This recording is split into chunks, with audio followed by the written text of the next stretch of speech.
You point blank said you don't believe there's systemic racism in America. Just listen to these Not stats. Anymore. Not anymore. Yeah, not anymore. People say this all the time. Not anymore. Well, where did it go? Are there any effects to the systemic racism that you say no longer exists? Larry Elder is a habitual offender. I see him all the time, habitually offending. So I like to use analogies to illustrate my point. Let's use the game of Monopoly as an example. Let's say the people playing were wearing white shirts and black shirts. We'll call them the whites and the blacks. Now, let's say the banker in the game and the rules of the game conspire to help the whites. The conspiring went on for hours during the game. The blacks, the people with the black shirts, noticed what was happening and asked for the cheating to stop. The banker agreed to stop helping the whites, the people who were wearing the white shirts. But by that time, the whites had owned 86% of the properties, hotels, and houses in the game. The blacks, seeing this, said to the bank, "Wait, look at the disparity in ownership based on what you were doing." The bank said, "Well, we aren't doing it anymore." This is the ignorance of when people say that. They don't take into account the effects of the systemic injustice. Now watch as the host gives the particulars on how the systemic injustice shows up in the real world. Black Americans are underrepresented in high-paying jobs compared to white and Asian Americans, according to the Bureau of Labor Statistics.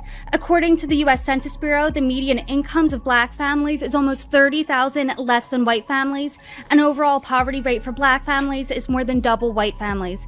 Black mortgage applicants are denied for loans more often than white, Hispanic, and Asian applicants, per the Consumer Financial Protection Bureau.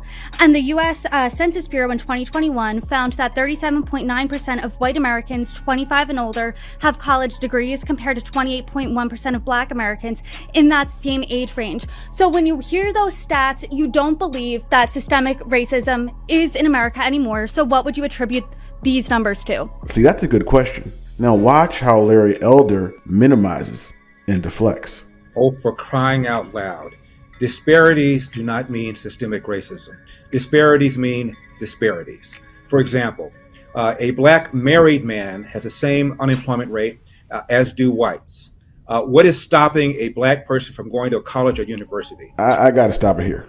Larry Elder asked the question, what is stopping a black person from going to college or university? And this is my problem, because Larry Elder has to know that a lack of wealth within a community affects the resources of that community. He has to know that part of the resources of that community would be the education system. He has to know communities without resources won't have the best schools, the best teachers, they won't have the best tutors, the best programs, the facilities, the prep programs, etc. He knows that's the exact thing college and universities are looking for. So when he asks the question, what's stopping a black person from going to a college or university, he has to know the barriers that prevent large portions of blacks to get into college and be prepared for college when getting in. Those barriers were set up by the system of white supremacy, which denied black people as a whole the ability to attain wealth, which affects the communities. This isn't rocket science. The cause and effect are easy to see.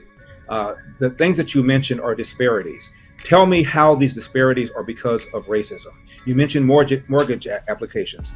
It is true that blacks are turned down at a higher rate for mortgages than whites. It's also true that Asians are turned down less often than whites. How do you explain that? How do you explain that Chinese Americans who were victimized by racism, in fact, they were the first nationality to be excluded by the Chinese Immigration Act. How do you explain that they have a higher net income than do whites? How do you explain that Japanese Americans have a higher household income than do whites? Because the system of white supremacy affects populations of black people. Another thing he's doing is he's conflating income with wealth.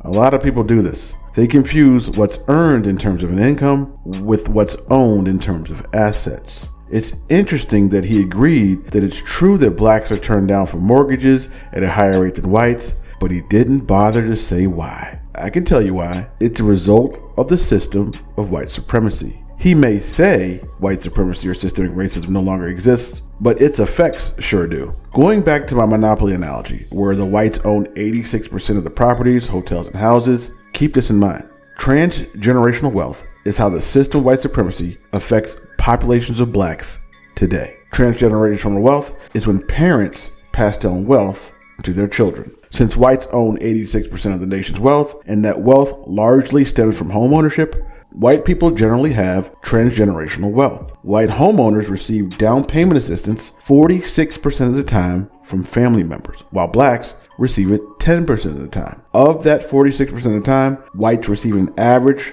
of more than $15,000, while blacks receive an average of less than $3,000. The laws, standards, and practices of the system of white supremacy, like slavery, Jim Crow, and redlining, over the decades contributed to the lack of transgenerational wealth we see today. It always amazes me the lengths some will go to blame the oppressed and ignore the oppressor.